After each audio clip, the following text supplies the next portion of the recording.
রেস্টুরেন্টে যে লহরি পনির কোরমা খেয়ে মুগ্ধ হন, আর সেই স্বাদটাই তৈরি হবে আপনার নিজের রান্নাঘরে। আজকে বানাবো একেবারে রেস্টুরেন্টের মতো স্বাদের সুগন্ধে ভরপুর লাহরি পনির কোরমা। পনির হবে নরম ও জুসি, আর এই মখমলি গ্রেভির স্বাদ একবার খেলে বারবার বানাতে ইচ্ছে করবে। চলুন খুব সহজে বাড়িতেই বানিয়ে নিই এই অসাধারণ স্বাদের লাহরি পনির কোরমা। প্রথমে পনিরগুলোকে ম্যারিনেট করে নেব।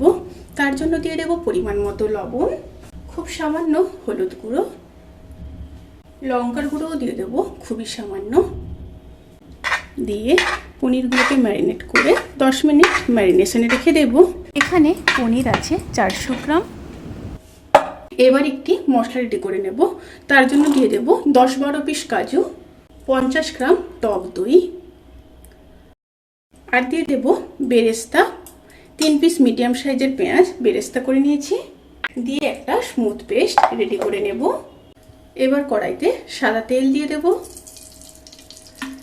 তেল গরম হয়ে গেলে পনিরগুলো ভেজে নেব।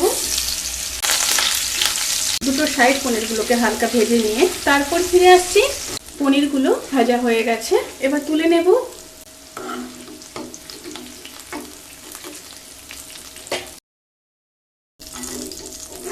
এবার ওই তেলের মধ্যে দিয়ে দেব 1/2 চামচ গোটা জিরে। তেল থেকে যখন সুন্দর একটা স্মেল বেরোতে শুরু করবে তখন দিয়ে দেবো একটা মিডিয়াম সাইজের পেস্ট করে রাখা টমেটো। সাথে দিয়ে দেবো 1/2 চামচ হলুদ গুঁড়ো, 1/2 চামচ লঙ্কার গুঁড়ো, 1/2 চামচ রোস্টেড জিরে আর ধনের গুঁড়ো। এখানে চাইলে আপনারা নর্মাল জিরে ধনের গুঁড়ো ব্যবহার করতে পারেন। পরিমাণ মতো লবণ, লবণের পরিমাণটা অবশ্যই বুঝে দিতে হবে। 1/2 চামচ আদা রসুন বাটা দিয়ে একটু মিশিয়ে নেব। এবার দিয়ে দেব পেস্ট করে রাখা মশলা, সাথে মশলা ধোয়া জল দিয়ে আবারও খুব ভালোভাবে মিশিয়ে নেব। খুব ভালোভাবে মিশিয়ে নিয়েছি। এবার একদম লো স্টিমে মশলাগুলোকে খুব ভালোভাবে কষিয়ে নিয়ে তারপর ফিরে আসছি। খুব ভালোভাবে কষানো হয়ে গেছে। এবার ভেজে রাখা পনির দিয়ে দেব।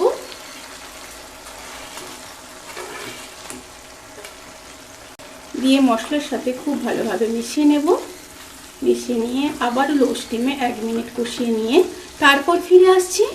খুব ভালোভাবে কষানো হয়ে গেছে। এবার পরিমাণ মতো জল দিয়ে দেব। জল দিয়ে আবারও খুব ভালোভাবে মিশিয়ে নেব। প্রায় 100 ml মতো জল দিয়েছি। এবার ফুটে আসা পর্যন্ত অপেক্ষা করব। তরকারিটা যখন ফুটে আসবে তখন স্টিমটাকে একদম লো করে ঢাকা দিয়ে 5 মিনিট রান্না করে নেব। লাহোরি পনির কিন্তু প্রায় রেডি। এবার নামানোর আগে দিয়ে দেব 1/2 চামচ চিনি টেস্ট ব্যালেন্স করার জন্য।